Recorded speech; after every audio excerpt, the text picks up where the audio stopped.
एक पिता अपनी बेटी से बड़े प्यार से बातें कर रहा था। उसे अपनी मीठी बातों में उलझाए हुए था। बेटी के चेहरे पर सुकून था। उसे जरा भी भनक नहीं थी कि मौत उसके ठीक पीछे खड़ी है। अचानक उसकी माँ खामोशी से पीछे आई और बिना किसी हिचकिचाहट के बेटी के ऊपर केरोसिन उड़ेल दिया। इससे पहले कि वह खौफजदा मासूम कुछ समझ पाती कि उसके अपने ही जन्मदाता ये क्या कर रहे हैं, पिता ने कांपते हाथों से माचिस निकाली। एक जलती हुई तीली और उस लड़की की दर्दनाक चीख ने पूरे घर का सन्नाटा चीर दिया। दूसरी ओर रात का अंधेरा गहरा रहा था और एक आदमी थका हारा अपने काम से घर लौट रहा था। अचानक उसे लगा जैसे कोई परछाई उसका पीछा कर रही है। उसने घबराकर पीछे मुड़कर देखा, लेकिन वहां सिर्फ खौफनाक सन्नाटा था। डर उसके दिल में घर कर गया और उसकी चाल तेज हो गई। घबराहट और खौफ के मारे वह शहर की अंधेरी और तंग गलियों में भागने लगा। तभी गली के उस पार उसे एक महिला खड़ी दिखाई दी। इससे पहले कि वह कुछ सोच पाता, महिला तेजी से उसके पास आई और एक धारदार चाकू से उस पर ताबड़तोड़ वार कर दिए। चंद पलों में ही उस आदमी की सांसें थम गईं। शहर की हवाओं में अब सिर्फ मौत की गंध थी। एक के बाद एक हो रही इन रहस्यमयी हत्याओं ने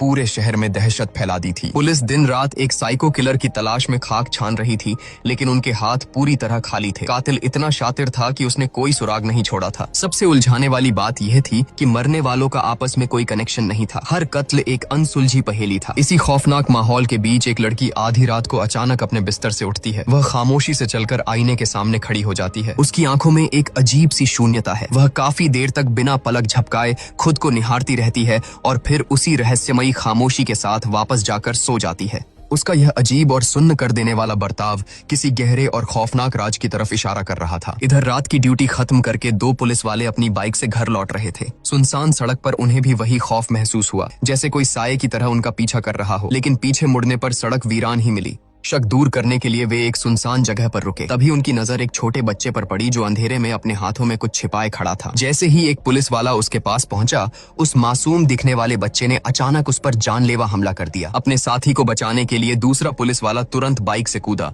लेकिन तभी पीछे से एक शख्स ने आकर उसके सिर पर जोरदार वार कर दिया। इससे पहले कि वे दोनों पुलिस वाले कुछ समझ पाते या संभलते, अंधेरे से बहुत सारे लड़के निकल आए और उन दोनों पर पत्थरों की बारिश कर दी। रात का अंधेरा फिर लौट आया था और वही लड़की एक बार फिर किसी सम्मोहन में शीशे के सामने खड़ी थी। लेकिन इस बार सन्नाटा एक अजीब और डरावनी आवाज से टूट गया। ये आवाज घर की एक पुरानी अलमारी के अंदर से आ रही थी। पूरे घर के लोगों की नींद उड़ गई। सबके चेहरों पर खौफ था कि आखिर उस बंद अलमारी के अंदर क्या हो सकता है। कांपते हाथों से जब उन्होंने अलमारी का दरवाजा खोला तो उनके होश उड़ गए। अंदर कोई और नहीं बल्कि उनकी अपनी बेटी दुबक कर बैठी थी। वह बुरी तरह कांप रही थी और उसकी आंखों में खौफ का समंदर था। किसी की समझ में नहीं आ रहा था कि आखिर वो अलमारी के अंदर पहुंची कैसे और उसे ये क्या अजीब सी बीमारी लग गई है। अगले दिन थोड़ी राहत पाने के लिए वह अपने बॉयफ्रेंड के साथ एक शांत तालाब के किनारे गई, लेकिन उसका खौफ वहां भी उसका पीछा कर रहा था। अचानक उसे लगा जैसे पानी और जमीन में से अनगिनत डरावने हाथ निकल रहे हैं और उसकी ओर बढ़ रहे हैं। वो हाथ उसे अपनी ओर खींचना चाहते थे, मानो उसे किसी अंधेरी दुनिया में घसीट ले जाएंगे। वह डर के मारे तड़पते हुए चीखना चाहती थी,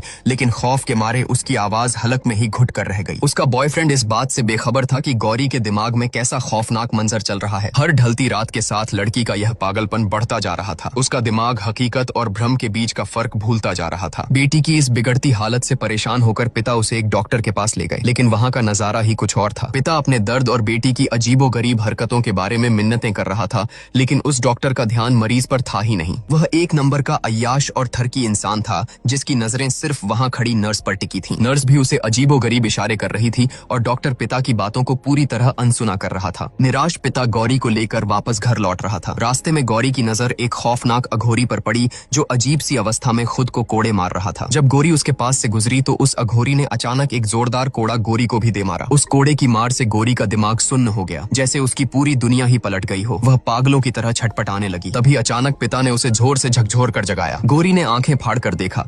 वहां कोई अघोरी नहीं था, कोई कोड़ा नहीं था।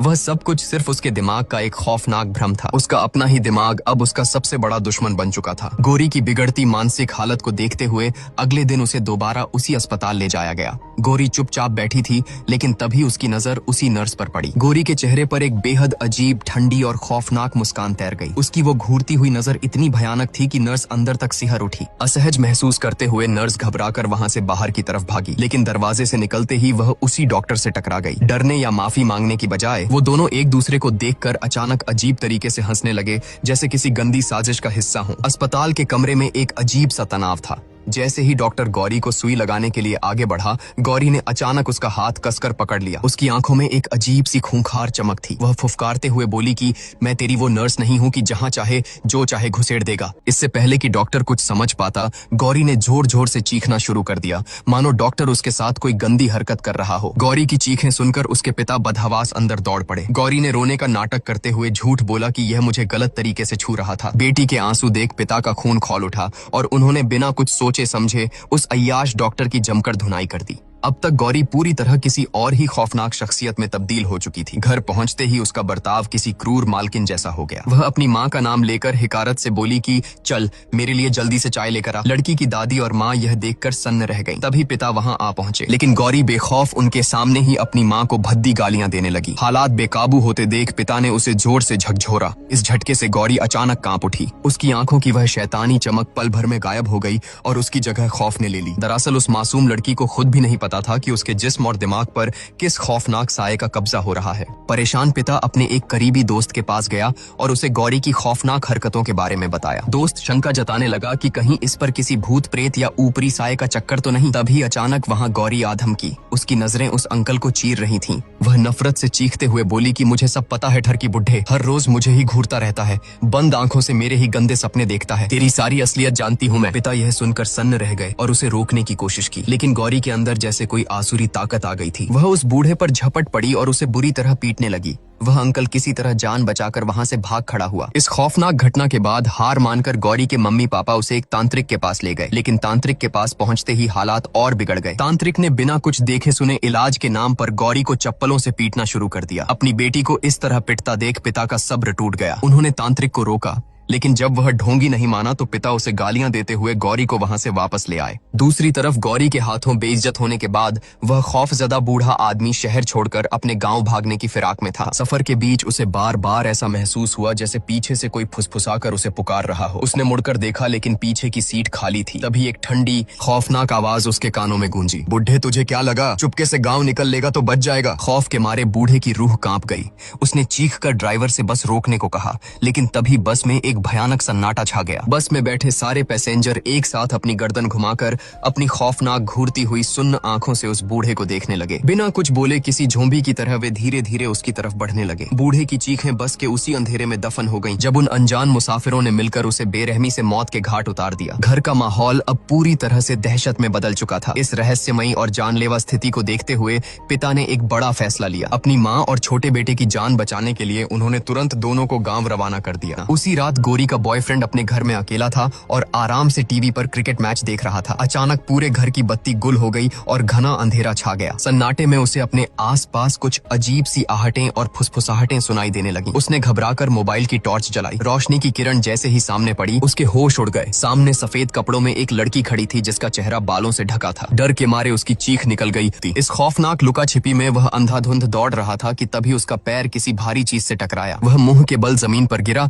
और वहां पड़ी एक नुकीली लोहे की कील सीधे उसके गले के आर पार हो गई। अगले दिन हताश पिता गौरी को लेकर एक जाने माने साइकेट्रिस्ट के पास पहुंचे। डॉक्टर ने गौरी को एक कुर्सी पर बैठाया और उसकी आंखों में एक छोटी टॉर्च की रोशनी डालकर उसे हिप्नोटाइज करने की कोशिश की। गहरी नींद जैसी अवस्था में जाते ही डॉक्टर ने पूछा कि कौन हो तुम। गौरी का सिर धीरे से उठा और एक भारी अजीब सी आवाज में जवाब आया कि मैं बाबू हूँ। डॉक्टर ने और कुरेदते हुए पूछा कि अपना पूरा नाम बताओ। यह सुनते ही गौरी के चेहरे पर एक खौफनाक शैतानी मुस्कान तैर गई। वह फुफकारते हुए बोली कि तुझे क्या मतलब है, अपने काम से काम रख। इसके बाद उसने डॉक्टर को ऐसी भद्दी और गंदी गालियां देना शुरू कर दिया जो एक आम लड़की के मुंह से सुनना नामुमकिन था। उसका बर्ताव किसी जंगली जानवर जैसा हो गया था। हालात बेकाबू होते देख डॉक्टर पसीने पसीने हो गया। उसने पिता से कहा कि वह अभी गौरी को घर ले जाएं। इस केस के बारे में वे बाद में बात करेंगे। दृश्य बदलता है और हम उसी अस्पताल में वापस लौटते हैं जहां वह ठरकी डॉक्टर और नर्स थे। रात का समय था और डॉक्टर अपनी हवस मिटाने के लिए उस नर्स को एक खाली कमरे में ले गया। दोनों एक दूसरे के साथ अंतरंग हुए। सब कुछ खत्म होने के बाद नर्स वॉशरूम में अपना मुंह धो रही थी। आईने में खुद को देखते हुए अचानक उसके चेहरे के भाव एकदम से बदल गए। आंखों में एक ठंडी शून्यता और चेहरे पर एक अजीब सी शैतानी मुस्कान आ गई। कमरे में बैठे डॉक्टर का भी यही हाल था, मानो किसी एक ही साये ने दोनों के दिमाग पर कब्जा कर लिया हो। दोनों एक खौफनाक खामोशी के साथ एक दूसरे के करीब आए, एक दूसरे को गले लगाया और बिना कोई आवाज किए वहां टेबल पर पड़ी सर्जिकल कैंची उठाकर एक दूसरे के जिस्म में उतार दी। दोनों की वहीं तड़प कर मौत हो गई। अगली सुबह पिता अपने घर के हॉल में बैठे टीवी देख रहे थे। अचानक ब्रेकिंग न्यूज आई कि शहर के एक मशहूर डॉक्टर और नर्स ने अस्पताल के कमरे में एक दूसरे की बेरहमी से हत्या कर दी। पिता यह खबर देखकर सन्न रह गए। तभी पीछे से गोरी की ठंडी आवाज आई कि मैंने ही उन्हें मारा है। पिता ने झटके से पीछे मुड़कर देखा। गोरी के चेहरे पर कोई शिकन नहीं थी। वह आगे बोली कि सिर्फ उन दोनों को ही नहीं, मैंने 6 और लोगों को भी मारा है। यह सुनकर गोरी के मम्मी पापा के पैरों तले जमीन खिसक गई। उनके सामने उनकी अपनी बेटी एक सीरियल किलर की तरह खड़ी थी। अब पिता से और नहीं सहा गया। वह सीधा पुलिस स्टेशन भागे और इंस्पेक्टर के केबिन में जाकर हांफते हुए बोले कि मुझे पता है कि इस शहर में ये रहस्यमयी हत्याएं कौन कर रहा है। वो मेरी अपनी बेटी है। उसके अंदर किसी शैतानी आत्मा का साया है जो ये सब करवा रहा है। इंस्पेक्टर ने उन्हें ऊपर से नीचे तक देखा और एक पागल समझकर हवलदारों को आदेश दिया कि इस पागल को धक्के मारकर बाहर निकालो। जैसे ही पुलिस वाले उन्हें बाहर घसीटने लगे, पिता ने चीखते हुए कुछ ऐसी बातें और हत्या के ऐसे खौफनाक तरीके बताए जो सिर्फ कातिल या पुलिस को ही पता थे। ये वो सीक्रेट जानकारी थी जो पुलिस ने मीडिया तक से छिपा कर रखी थी। यह सुनते ही इंस्पेक्टर के होश उड़ गए। उसने तुरंत हवलदारों को रोका और कहा कि इन्हें वापस अंदर लेकर आओ। इंस्पेक्टर अब अपनी कुर्सी से उठ चुका था और उसके चेहरे पर अब एक खौफ और हैरानी का मिला जुला भाव था। इंस्पेक्टर तहकीकात के लिए गौरी के घर पहुंचता है। जैसे ही उसकी नजर गौरी पर पड़ती है, गौरी के चेहरे पर एक शैतानी और जानी पहचानी मुस्कान आ जाती है। वह भारी और खुरदरी आवाज में कहती है कि आखिरकार आ ही गया तू। इंस्पेक्टर झल्लाते हुए कहता है कि तुझे क्या मतलब, तू मुझे जानती भी है। तभी गौरी के अंदर बैठी आत्मा एक खौफनाक ठहाका लगाती है। अरे मैं बाबू हूँ बाबू, इतनी जल्दी भूल गया तू मुझे? कोई बात नहीं मुन्ना, मैं याद दिला देता हूँ। याद है वो बारिश की रात? तूने ही तो मुझे जंगल में भागने को कहा था और जब मैं जान बचाकर भागा तो तूने मेरी पीठ में पीछे से गोलियां उतार दी थी। मेरा फर्जी एनकाउंटर करके अपनी छाती पर बहुत मेडल सजाए हैं ना तूने। अब कुछ याद आया या और तफसील से बताऊं? गौरी के मुंह से उस मुर्दे की बातें सुनकर इंस्पेक्टर के पैरों तले जमीन खिसक गई। खौफ के मारे उसका पूरा शरीर सुन्न पड़ गया। बिना एक पल गंवाए वह तुरंत अपनी गाड़ी में बैठा और वहां से अपनी जान बचाकर भाग खड़ा हुआ। पीछे से बाबू की आत्मा हंसती रही और बेचारे माता पिता अपनी बच्ची की ये दर्दनाक हालत देखकर खून के आंसू रो रहे थे। अगले दिन गौरी का इलाज कर रहा वही साइकेट्रिस्ट अस्पताल में अपनी बीमार माँ से मिलने पहुंचा। वहां से निकलकर डॉक्टर सीधा गौरी को देखने उसके घर पहुंचा। जैसे ही उसने गौरी की नब्ज चेक करने के लिए उसका हाथ पकड़ा, गौरी ने अचानक आंखें खोली। लेकिन इस बार गौरी के मुंह से जो आवाज निकली उसने डॉक्टर की रूह कपा दी। वह आवाज हूबहू डॉक्टर की माँ की थी। गौरी बिल्कुल उसकी माँ के अंदाज में रोते हुए बोली कि मैं मरना नहीं चाहती, प्लीज मुझे बचा लो देबू। यह सुनते ही डॉक्टर के माथे पर पसीना आ गया। उसकी हवा टाइट हो गई और वह हांफते हुए घर के बाहर भाग आया। अब तक उसे लग रहा था कि गौरी किसी दिमागी बीमारी की शिकार है, लेकिन अब उसे यकीन हो गया था कि यह कोई बीमारी नहीं बल्कि एक खौफनाक शैतानी साया है। तभी डॉक्टर के फोन की घंटी बजी। अस्पताल से खबर आई कि उसकी माँ अब इस दुनिया में नहीं रही। डॉक्टर फफक कर रो पड़ा। उसे समझते देर नहीं लगी कि उस शैतान ने उसकी माँ की भी जान ले ली है। उधर खौफजदा इंस्पेक्टर सीधा पुलिस कमिश्नर के केबिन में पहुंचा। उसने बदहवास होकर पूरी कहानी सुना डाली कि ये सारे मर्डर कोई और नहीं, बाबू कर रहा है। वही बाबू जिसका एनकाउंटर करने का ऑर्डर आपने मुझे दिया था। उसकी आत्मा अब एक लड़की के शरीर में घुसकर हमसे बदला ले रही है। कमिश्नर ने अजीब नजरों से इंस्पेक्टर को देखा। उसने इंस्पेक्टर के मुंह के पास जाकर सूंघा, यह चेक करने के लिए कि कहीं वह शराब तो नहीं पीकर आया है। फिर वह जोर जोर से हंसने लगा। कमिश्नर ने लापरवाही से कहा कि मुझे पता है कि शहर में हो रहे इन लगातार मर्डर्स की वजह से पूरे डिपार्टमेंट में टेंशन का माहौल है। तुम बहुत ज्यादा स्ट्रेस में हो। भूतों की कहानियां मत गढ़ो, घर जाओ और कुछ दिन आराम करो। कमिश्नर की बातों से चिढ़ा और बाबू के खौफ से डरा हुआ इंस्पेक्टर जब घर पहुंचा तो वहां एक नई मुसीबत उसका इंतजार कर रही थी। उसकी पत्नी बिना हालात समझे उस पर शक करने लगी और बुरी तरह झगड़ने लगी कि मुझे सच सच बताओ, कौन है वो लड़की जिसके साथ तुम्हारा चक्कर चल रहा है? तुम उसी के पास से आ रहे हो ना? दिन भर के खौफ, स्ट्रेस और कमिश्नर की बेइज्जती से इंस्पेक्टर का दिमाग पहले ही फटने वाला था। पत्नी के इन तानों ने आग में घी का काम किया। गुस्से में इंस्पेक्टर अपना मानसिक संतुलन पूरी तरह खो बैठा। दोनों के बीच हाथापाई शुरू हो गई। यह झगड़ा इतना हिंसक हो गया कि उस अंधी झल्लाहट में इंस्पेक्टर के हाथों उसकी अपनी ही पत्नी की जान चली गई।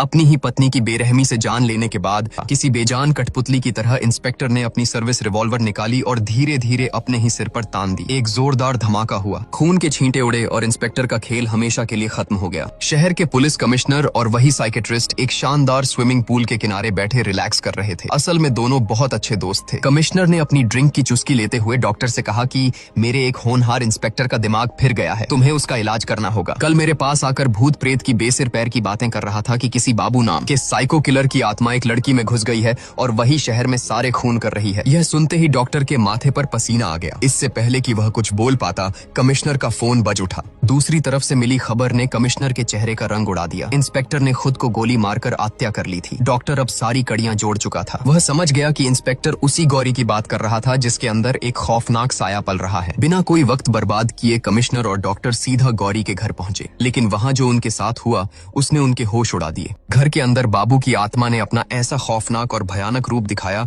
कि उन दोनों की सिट्टी पिट्टी गुम हो गई। साक्षात मौत को अपने सामने नाचते देख कमिश्नर और डॉक्टर की हालत इतनी खराब हो गई कि वे अपनी जान बचाकर वहां से उल्टे पांव भाग खड़े हुए। वे सब आखिरी उम्मीद लेकर उसी तांत्रिक के पास पहुंचे। तांत्रिक हमेशा की तरह अपने अहंकार में चूर था और सबके सामने ज्ञान पेलते हुए बड़े बड़े दावे कर रहा था कि ऐसी कोई आत्मा नहीं जिसे मैं भस्म न कर सकूं। मैं अभी उस दुष्ट आत्मा से तुम्हारा पीछा छुड़ा दूंगा। वह अपना ज्ञान बघार ही रहा था कि अचानक वहां का माहौल सर्द हो गया। तांत्रिक की आंखें फटी की फटी रह गईं। बाबू की आत्मा ने पलक झपकते ही उस तांत्रिक के शरीर में प्रवेश कर लिया। अब कोई अदृश्य और बेहद ताकतवर शक्ति तांत्रिक को हवा में उछाल उछाल कर तड़पा रही थी। वह पागलों की तरह छटपटा रहा था। काफी खौफनाक उठापटक और दर्दनाक चीखों के बाद बाबू की आत्मा ने उस ढोंगी तांत्रिक का भी काम तमाम कर दिया। इस खौफनाक मंजर को देखने के बाद कमिश्नर, डॉक्टर और गौरी के माता पिता वहां से किसी तरह अपनी जान बचाकर गाड़ी में भागे। गाड़ी के अंदर खौफ के मारे सबकी सांसें उखड़ी हुई थीं।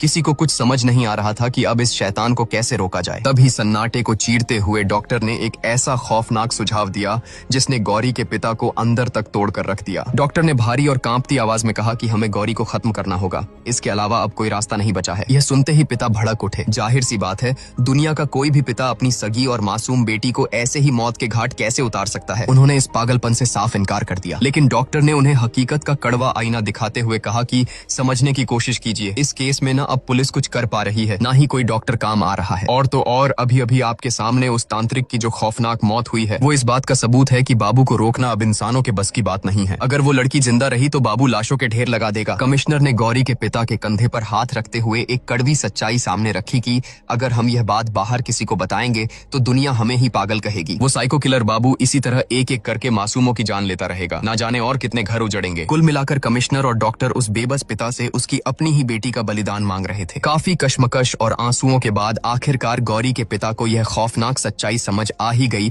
कि हालात अब उनके हाथ से निकल चुके हैं। शायद उनकी असली गौरी तो बहुत पहले ही मर चुकी थी। अब उस शरीर में सिर्फ एक दानव का वास था। भारी मन और कांपती रूह के साथ गौरी के मम्मी पापा इस दर्दनाक काम को अंजाम देने के लिए तैयार हो गए। गौरी के मम्मी पापा भारी कदमों से घर लौटे। गौरी के अंदर बैठी आत्मा लगातार अजीबोगरीब और डरावनी बातें कर रही थी, जिससे घर का माहौल और भी खौफनाक हो गया था। तभी गौरी की माँ चुपचाप एक बाल्टी लेकर आई और उसमें मिट्टी का तेल उड़ेलना शुरू किया। वह बस एक सही मौके की तलाश में थी। जैसे ही गौरी का ध्यान भटका, माँ ने बिना कोई पल गवाए वह केरोसिन से भरी बाल्टी अपनी ही बेटी के ऊपर उड़ेल दी। इससे पहले कि गौरी कुछ समझ पाती कि ये क्या हुआ है, पिता ने अपने कांपते हाथों से माचिस की तीली जलाई और सीधा अपनी बेटी की तरफ फेंक दी। आग की लपटें भड़क उठी। खौफ और अपने ही हाथों किए गए इस जघन्य काम के डर से दोनों पति पत्नी घर से बाहर की तरफ भागे और दरवाजा बाहर से कसकर बंद कर दिया। अंदर से गौरी के जोर जोर से जलने और तड़पने की खौफनाक चीखें आ रही थीं, लेकिन तभी अचानक चीखों की आवाज बदल गई। शैतानी और खुरदरी आवाज की जगह अब एक मासूम